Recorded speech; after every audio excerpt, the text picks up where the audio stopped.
as an approach right now is a little deeper dive into some of the subtle variations. One of the opportunities that we have to make a trade is when price breaks a resistance or breaks a support. We see where the sellers are at. We see where the buyers were most aggressive.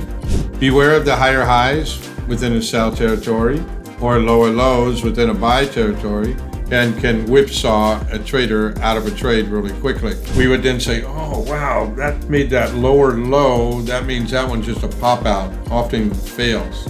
I choose not to participate in that trade or the breakout. But the supply and demand trade is quite fantastic. With each test of resistance across, one on the left, one on the middle, and one on the right with a higher low resulted in a strong breakout.